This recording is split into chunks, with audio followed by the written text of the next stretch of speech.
Olá novamente. História do Brasil é a temática maior de hoje, especificamente o assunto Segundo Reinado. E aqui para nós, como número de lição de número 16. Então, para falar disso daqui, devemos lembrar que o novo imperador, na época, Dom Pedro II, ele tinha virado o símbolo de um Estado que, na visão dos grupos dirigentes, tinha como uma de suas principais tarefas preservar a unidade do Brasil e garantir então a ordem política e social. E Pedro de Alcântara ele vira imperador do Brasil, como já vimos, com 14 anos de idade. A imagem desse novo imperador, coroado como Dom Pedro II, é propagada como um símbolo de um Estado centralizado. Na visão das elites da época, o Estado ele tinha que garantir, tinha que preservar a unidade política do país, tinha que garantir a estabilidade social. E há historiadores que dizem que a coroação de Dom Pedro II ela representava a manutenção de certos grupos que dominavam o cenário político e econômico da época no Brasil. Esses grupos, segundo esses historiadores, acreditavam que o imperador ele tinha forças para pôr fim às rebeliões provinciais, submeter revoltosos, bem como descontentes aquilo que seria a ordem pública do império. Então, Dom Pedro II ele tinha a função nessa perspectiva de exercer aí um poder apoiado por representantes daquilo que eles chamam de elite comercial e agrícola. E o grupo dos liberais moderados ele acaba se dividindo por volta de 1837 em duas alas, como a regressista por um lado e a progressista por outro lado, formando então, a partir de 1840, dois partidos políticos. De um lado ficando então o Partido Conservador, de regressistas, que foi apelidado de Saquarema, enquanto que do outro lado tivemos o Partido Liberal, formado por progressistas e chamado de Luzias, ou melhor dizendo aí, o Partido de Luzia. E os dois grupos aí, os dois partidos, eles acabam dominando então o cenário político do Segundo Reinado. De acordo com José Murilo de Carvalho, o Partido Conservador é uma aliança onde existiam ali mais representantes de proprietários rurais de grandes lavouras de exportação, como burocratas também do serviço público, entre os quais havia destaque para os bacharéis de direito e ricos comerciantes. O Partido Liberal, por sua vez, ele reunia principalmente profissionais liberais urbanos, proprietários rurais que produziam para o mercado interno ou de áreas de colonização mais recente. Então, embora os partidos eles não tivessem aí divergências ideológicas, entre os conservadores havia, de maneira maior, a defesa de um governo imperial forte, centralizado, enquanto os liberais queriam aí uma tendência mais para o descentralizar, né? Concedendo uma certa autonomia para as províncias. E quando ficavam no governo, liberais e conservadores não eram diferentes. Em meados do século XIX, era comum nas conversas políticas ser dito, por exemplo, né? Não existia algo mais parecido com Saquarema, o conservador, do que um Luzia, o liberal, né, no poder. Não era difícil a passagem de políticos de um partido para o outro. E isso acontecia por conta de interesses políticos, né, e de poder imediatos. A política desse período não era feita por causa de programas, objetivos ideológicos definidos. A maior preocupação dos políticos era chegar ao poder, apesar de ter gente que dizer que hoje tem coisa de programa e objetivo ideológico definido. Pode até ter, mas é visando um objetivo ainda de poder massacrar o povo. O povo brasileiro não tem uma história assim, na minha visão pessoal, de ser conhecido como um povo que se beneficia muito com as coisas do governo, não. Apesar de ter gente que acha que o Brasil é mil e uma maravilhas, né? O Boris Fausto, ele sustenta que essa questão relacionada àquele período significava ter prestígio, benefício para si e sua gente. Os conservadores e liberais usavam os mesmos recursos para terem vitórias eleitorais, concedendo favores a amigos, empregando a violência contra indecisos e adversários. E aqui eu vou não ler essa tabela, vou pedir que você leia por si mesmo e chegue aí ao entendimento da interpretação. Pause aí, portanto, e aí eu já volto meu rosto para continuarmos prosseguindo aqui com a questão do governo de Dom Pedro II. Quando ele assume o trono, em 23 de julho de 1840, e obviamente aqui a imagem já é dele mais velho, né? Porque quando ele assumiu foi criança, lembre-se disso. Mas ele escolheu para o seu primeiro ministério um gabinete formado por políticos do Partido Liberal, que lutavam ali pela antecipação da maioridade dele, conhecido como o Ministério dos Irmãos. A volta dos liberais ao poder aguça a rivalidade com os conservadores, e aí há uma disputa entre os dois partidos que acabavam se revezando entre os poderes. Então, a primeira eleição da Câmara dos Deputados no segundo reinado, em 13 de outubro de 1840, ela demonstra esse jeito de fazer política. No dia da eleição, em certos lugares do país, existiam ali capangas contratados por liberais que invadiram alguns lugares de votação distribuindo cacetadas e ameaçando adversários políticos. Também existia ali fraude na apuração dos votos, substituindo urnas autênticas por urnas com votos falsos. Vitoriosos na eleição, os liberais então são acusados pelos opositores de vencerem com fraude, com violência, e o episódio fica conhecido como as eleições do cacete, né? Não no sentido de palavrão, mas do cacetete, né? De distribuir cacetadas nas pessoas, né? Então, apesar da denominação, essa violência e fraude, elas não ocorreram só nessas eleições de 1840. A debilidade do primeiro ministério liberal, a pressão dos conservadores, acabam levando Dom Pedro II a substituí-lo em 1841 por um novo gabinete de Maria Saquarema. Então, os políticos do Partido Conservador, outra denominação como eram conhecidos, né? Como eu já disse, com mais força, entram aí para exigirem que o imperador anulasse o resultado das eleições de 1840. E em 1842, antes que assumissem os deputados da nova legislatura, de maioria liberal, Dom Pedro II resolve atender então aos pedidos desses conservadores saquarenos e convoca novas eleições. Em reação à decisão, político do Partido Liberal de São Paulo e Minas, liderados por Diogo Antônio Feijó, em São Paulo, e Teófilo Otoni, em Minas Gerais, eles promovem aquilo que ficou conhecido como a Revolta Liberal de 1842, contra o centralismo do governo nas mãos dos rivais saquarenos. E os líderes revoltados eles esperavam a adesão de outras províncias, o que não aconteceu. Aí as tropas imperiais, comandadas mais uma vez por Luiz Alves de Lima e Silva, dominam o Levante, prendem os líderes daquele movimento ali, os quais são anistiados em 1844, ano que os liberais voltaram ao poder, governando até 1848. Em 1847, com a criação do cargo de presidente do Conselho de Ministros, começa o parlamentarismo no segundo reinado. A imagem é só ilustrativa, muitas das imagens que eu trago são meramente ilustrativas, é necessário prestar atenção também. Então, como primeiro-ministro, o tal presidente ele tinha que organizar, tinha que chefiar o gabinete de governo, e a nomeação do presidente do Conselho de Ministros era feita pelo imperador, após uma eleição entre líderes políticos do partido vencedor. Esse líder montava o gabinete ministerial, que era apresentado à Câmara dos Deputados, para então ter um voto de confiança, aprovação pela maioria dos parlamentares. Então, se aprovado pela Câmara, o gabinete começava a governar o país. E se não fosse aprovado, cabia ao imperador demiti-lo ou dissolver a Câmara, convocando novas eleições.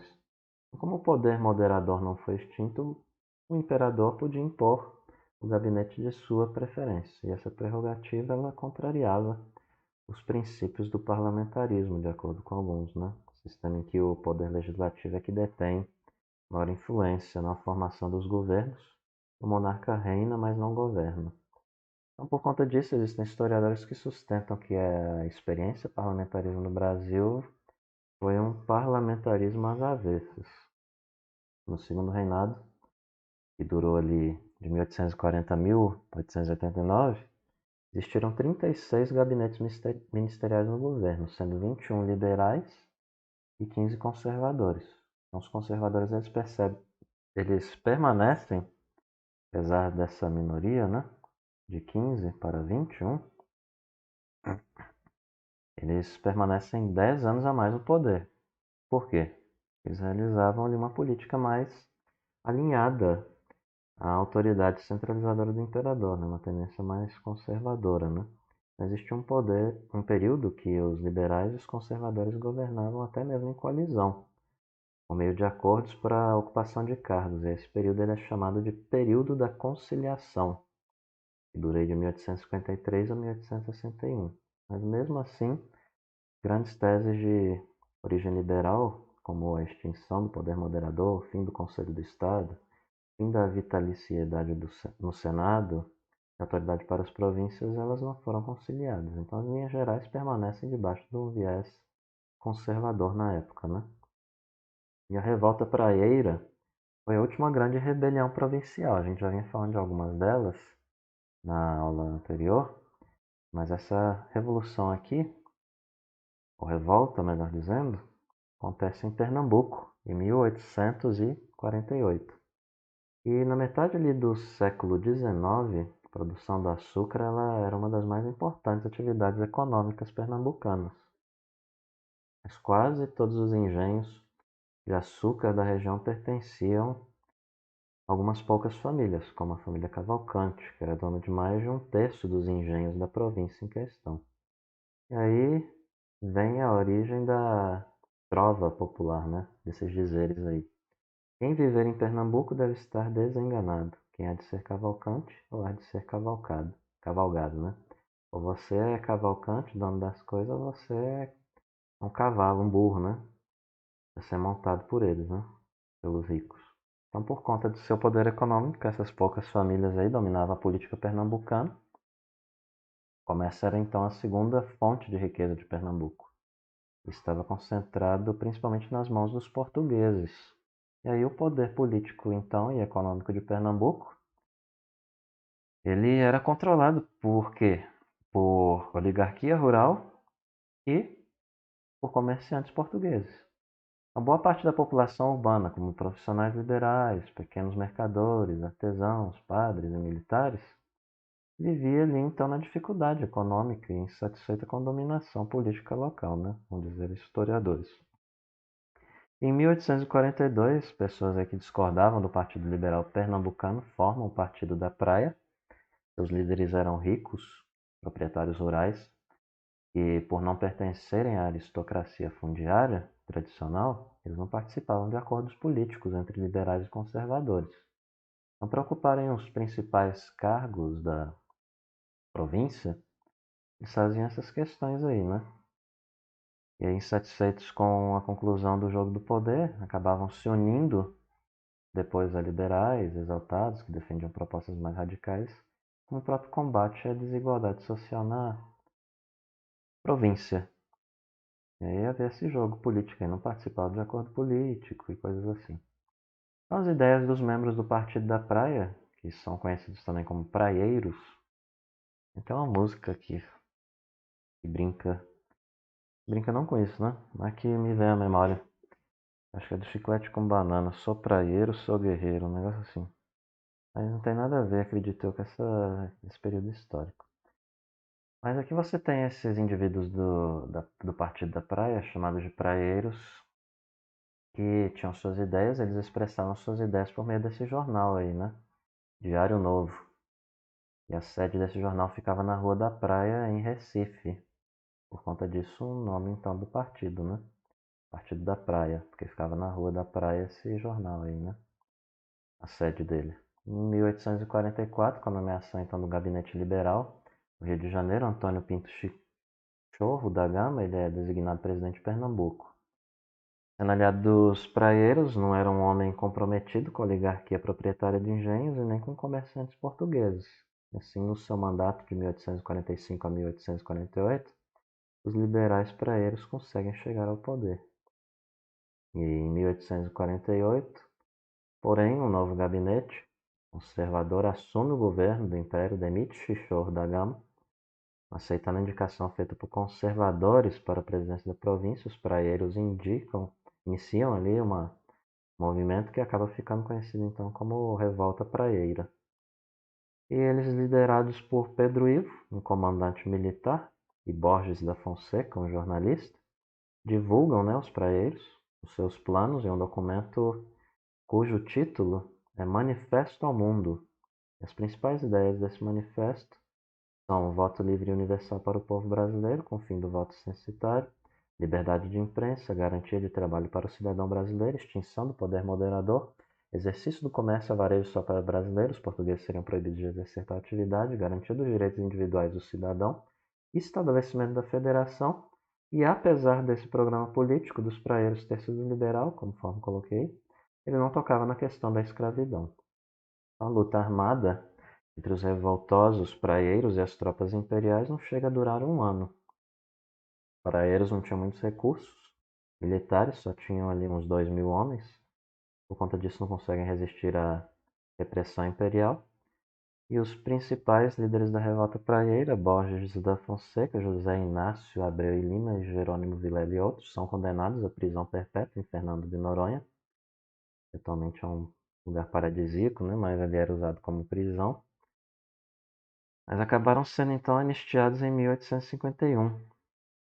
Pedro Ivo então é preso e enviado para o Rio de Janeiro, de onde consegue fugir para a Europa, mas acaba morrendo na viagem. E com a derrota dos praeiros, chega ao fim um conjunto de revoltas que acompanharam e sucederam o movimento de independência do Brasil. São sufocadas as tendências separatistas, as elites sociais e políticas, junto com o governo do Império, consolidam a construção de um Estado centralizado, preservam a unidade territorial do país. E a maioria da população, apesar disso, continua afastada da participação do poder político. Então, os historiadores consideram que a segunda metade do século XIX é marcada por uma certa modernização do país. A produção do café ela supera de todos os outros produtos agrícolas, como açúcar, tabaco, algodão e cacau. O café acaba virando o principal produto da economia brasileira. Os cafezais eles se expandem pelo sudeste brasileiro e o centro econômico do país é deslocado das antigas áreas agrícolas do Nordeste para essa região. Então, nas fazendas de café da província de São Paulo, o trabalho escravo foi sendo substituído aos poucos por trabalho assalariado, com um predomínio de imigrantes europeus, como italianos e alemães. Parte do dinheiro que é obtido com a exportação do café é aplicada na industrialização do país. E aí no começo surgem indústrias e produtos alimentícios, vestuário, madeireira e outras coisas. E nas cidades mais importantes como Rio, Salvador, Recife, Belém e São Paulo surgem novos serviços públicos, como iluminação de ruas, bondes, ferrovias, bancos, teatros. E o café é introduzido no Brasil provavelmente em 1727, mas a princípio era um produto ali sem muito valor comercial, sendo usado só como bebida para o consumo local. Só ali, no começo do século XIX, é que o hábito de beber café ele alcança uma popularidade na Europa e nos Estados Unidos. E aí cresce então o consumo internacional dele. E como o clima e o tipo de solo de muitas áreas do sudeste do Brasil favoreciam o desenvolvimento da lavoura de café, favoreciam ali então o que também? O deslocamento parcial da mão de obra escrava para a cafeicultura, para atender a demanda externa. Então, com um cenário bem internacional positivo e disponibilidade interna de recursos para a expansão dessa produção, o Brasil vira o principal produtor do mundo de café. Condição que acaba no Império continuando até ali de 1830 até o fim do século XIX. Os lucros obtidos com o café, exportação dele, acima de tudo, dão a possibilidade aí de recuperação econômica do Brasil, que tinha suas finanças, se você lembra aí das aulas anteriores, bem abaladas por conta do período da independência, né? Por conta da queda das exportações, também agrícolas, e da dívida externa e outros fatores. Porque o Brasil, para conseguir a independência, ele também teve que pegar um empréstimo, né, para poder pagar a Portugal, né? E isso relacionado à Inglaterra e toda a questão que a gente já falou em aulas passadas. Você volte lá nos outros vídeos e veja. Uma tabela que eu vou trazer aqui no próximo slide vai mostrar os principais produtos agrícolas brasileiros exportados entre 1831 e 1900. Eu peço que você confira ali e interprete, né? Lembrando que além do café, do açúcar, do algodão, tabaco e cacau, que vai ser apresentado aí, ocuparam posições significativas nas exportações do período, temos também outras coisas, né, que são incluídas. Deixa eu só tirar o meu rosto aqui, para que você consiga interpretar o que está debaixo também aí, né? Pause, por favor, o vídeo, e aí veja que agora eu volto o meu rosto.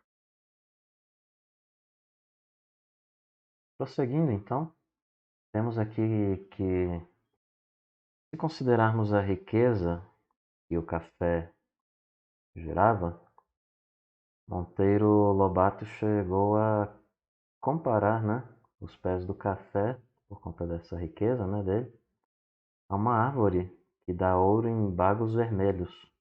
Monteiro Lobato é bem conhecido na literatura, né?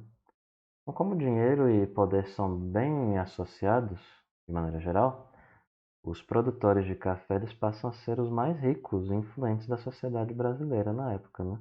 E aí o centro do poder político e econômico do país muda do Nordeste para o Sudeste. E aí, a princípio, o café era cultivado na Baixada Fluminense, no Vale do Paraíba, sendo que este aí abrangia áreas daquilo ali que a gente chama de províncias de Minas, Rio de Janeiro e São Paulo. A partir de 1870, fazendas de café elas expandem para o oeste da província de São Paulo, onde o tipo de solo, que era uma terra roxa, extremamente favorável ao desenvolvimento dele. Então, considerando essa marcha para o oeste, a lavoura cafeeira esteve ligada à história de várias cidades paulistas, como Campinas, Ribeirão Preto, Araraquara e São José do Rio Preto. Então, com a proibição do tráfico negreiro em 1850 e a necessidade de conseguir mão de obra para a lavoura, os cafeicultores tiveram que recorrer ao trabalho de imigrantes europeus, como italianos, espanhóis, alemães e outros.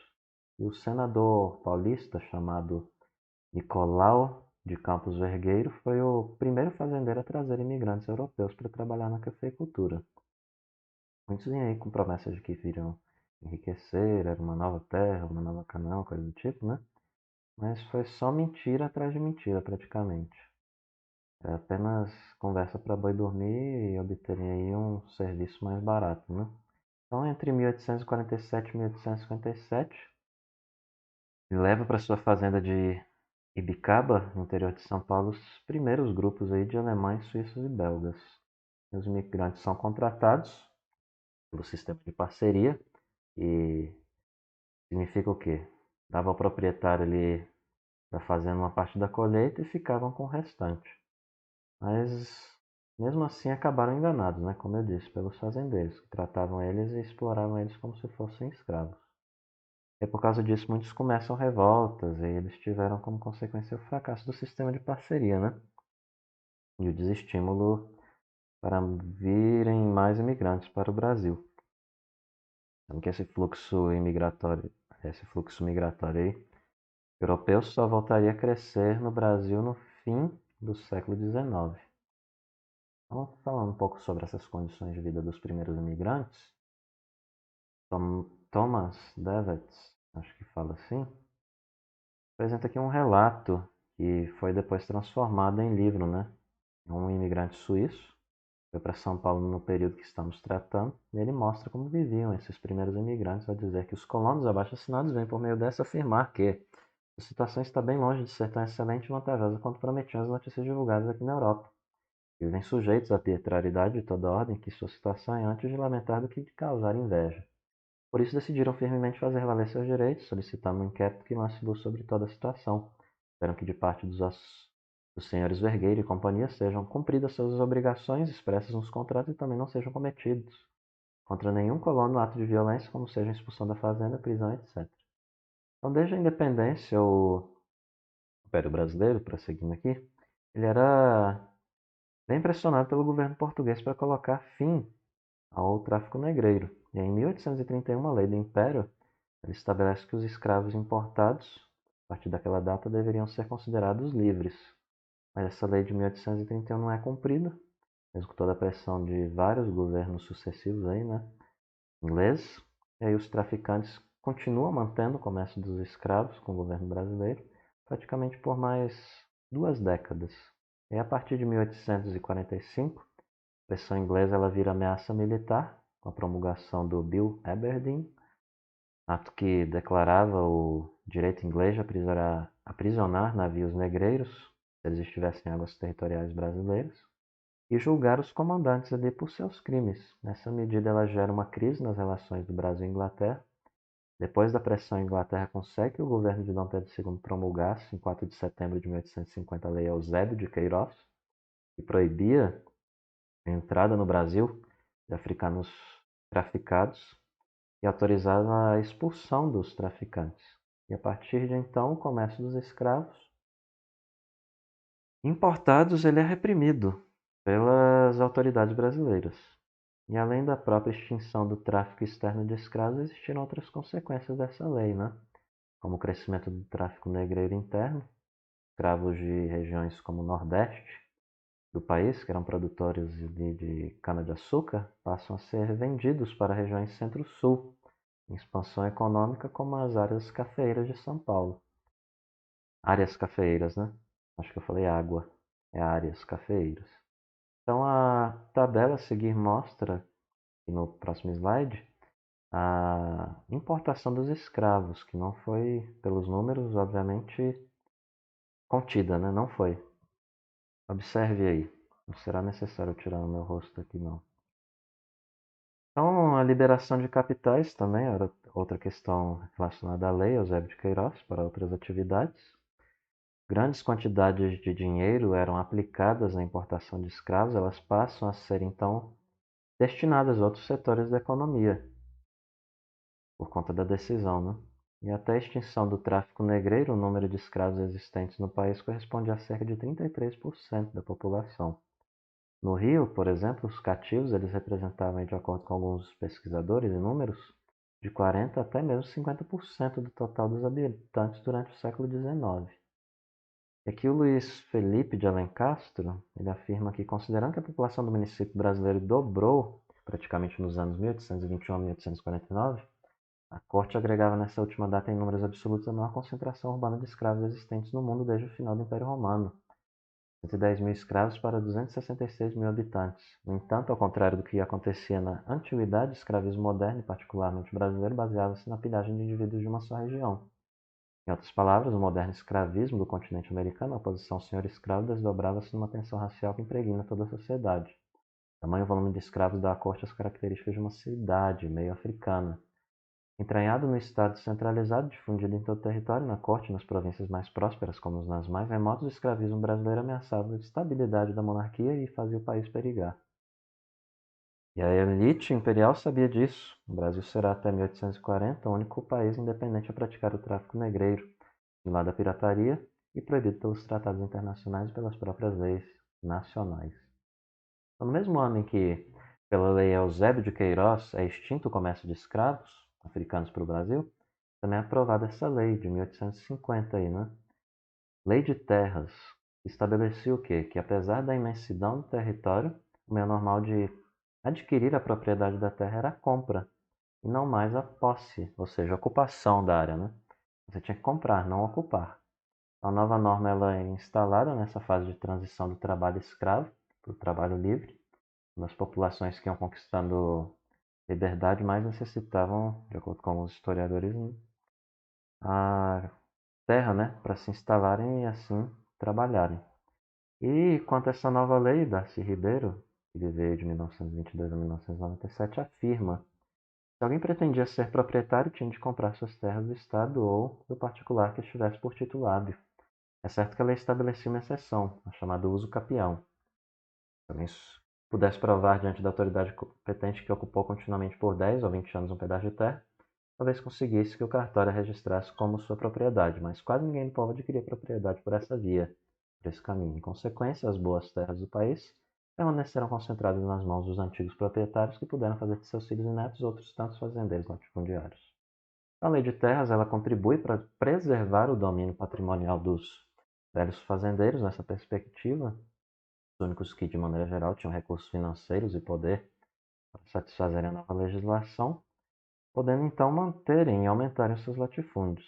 As grandes somas de dinheiro resultantes das exportações de café não são aplicadas só à expansão da cafeicultura, também financiam instalação de indústrias e modernização de cidades brasileiras, lembrando aqui principalmente Rio de Janeiro e São Paulo. E além do dinheiro dessa cafeicultura, o crescimento industrial é favorecido por capitais antes destinados ao tráfico de escravos internacional.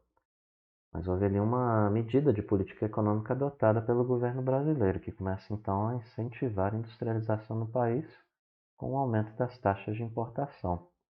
Aqui nós temos, em 1844, anos antes da extinção do tráfico negreiro, o ministro da Fazenda Manuel Alves Branco decreta cobrança de uma nova tarifa alfandegária sobre os produtos importados. E aí isso fica conhecido como Tarifa Alves Branco. E decreta então uma cobrança de tarifa nova alfandegária sobre os produtos importados. O imposto sobre a importação até então era de 15%. E com essa tarifa, a maioria dos produtos importados passa a ser tributado em 30%. E aí, se os produtos fossem semelhantes aos que eram fabricados no Brasil, a taxa e a tarifa chegava até mesmo a 60%. Então, isso leva ao aumento dos preços dos produtos, força o consumidor brasileiro a procurar similares nacionais e, com o estímulo dessa medida, passa a ser mais vantajoso investir os capitais, né? Investir o dinheiro disponível no país na criação de indústrias, bancos, empresas de navegação, ferrovias, companhias de seguro e mineradoras, por exemplo, dizem alguns intérpretes, né? Então, na última década do Império, o Brasil contava ali, de 1880 a 1889, com 600 indústrias que empregavam ali cerca de 55 mil operários, seja em setores têxtil, alimentício, madeireiro, metalúrgico e de vestuário. E na época do crescimento industrial, de modernização econômica do Brasil Imperial, viveu um indivíduo chamado Irineu Evangelista de Souza, que era um barão, depois ficou conhecido como Visconde de Mauá. A vida dele vai de 1813 a 1889. Foi um homem de iniciativa, de acordo com alguns historiadores, de visão empresarial, corresponsável por empreendimentos econômicos no segundo reinado, fundando ali empresas de construção de navios a vapor e fundição de ferro. Construiu a primeira ferrovia brasileira, que ligava Rio de Janeiro a Petrópolis, e a primeira linha de bondes do Rio de Janeiro. Foi responsável também por instalação de iluminação a gás no Rio de Janeiro, né? Construção de linhas de telégrafo no país e de um cabo submarino intercontinental que ligava a Europa e Brasil. E temos várias interpretações sobre o sucesso e o fracasso do Mauá, né? Uma delas fala que o sucesso dele durou até suas empresas serem abaladas por concorrência de produtos importados, principalmente ingleses, e aí passassem a sofrer diversos atentados e sabotagens pela pressão de empresários, também estrangeiros, e a empresa então chega à falência. Existem várias outras interpretações, e aí tem uma sugestão, né? De filme Mauá, o Imperador e o Rei, de 1999, que retrata a vida dele, né? Com todas as mudanças que nós discutimos até aqui, que acabaram repercutindo no desenvolvimento urbano e econômico do Brasil, eles levam ao quê? A expansão dos setores de serviço do comércio e indústria. Essas transformações, elas não beneficiaram igualmente, obviamente, né? Todas as regiões do país. Com a expansão do café, o crescimento das cidades e a industrialização ocorrem ali, principalmente na região sudeste, que é maior favorecido, então, pelo desenvolvimento, né? Onde é mais investido, onde a presença é maior, acaba tendo um desenvolvimento socioeconômico maior nesse período. E, por outro lado, os crescimentos aí nos setores industrial e de serviços não é suficiente, ainda assim, para renovar de maneira ampla e profunda a economia brasileira. Ainda era apoiada muito no latifúndio, na agricultura de exportação. E tem gente que fala que essa dependência aí do Brasil em sua economia, nos dias atuais, é problemática, quanto à questão de ser baseada meramente em questão de agricultura e de matéria-prima, né? Quando o país não tiver ou tiver concorrência aí mais barata dos outros países internacionais, vai ficar na mão o país. Então, voltando, apesar dos avanços, a Lei de Terras promulgada em 1850, ela acaba reafirmando a sociedade latifundiária, né? E leva à exclusão aí da maioria da população, o que não acontece, de acordo com a visão de alguns dos Estados Unidos. É um caso semelhante ao brasileiro, né? Em termos de vastidão de território e questão de período, né? Quanto à colonização e ocupação. E para Darcy Ribeiro, nos Estados Unidos, à exceção dos estados sulistas, a gente ainda vai estudar isso em História Geral, a forma normal de obtenção da propriedade rural era a posse e ocupação das terras para aqueles que fossem para o oeste, como se vê nos filmes de faroeste. O resultado é que nos Estados Unidos se multiplicou um imenso sistema de pequenas e médias propriedades, criando e generalizando para milhões de modestos granjeiros uma prosperidade geral. E concluindo como revisão, temos uma questão do Enem de 2007, os emigrantes. E você leia aí a frase do Oswaldo de Andrade. Se não me engano, até onde eu estou lembrado, quando eu elaborei essa aula aqui, eu adaptei essa questão aqui também. Posso estar enganado, fazendo dela aqui uma citação direta. Então, eis aí a questão. Você leia, pause, vai pausando nos slides. E a resposta é a seguinte: pause se não quiser ver, eis aí. Então, aula de número 16, segundo reinado. Isso aí é o mínimo ou o básico que você precisa saber. Espero que tenha sido satisfatório, que tenha sido claro.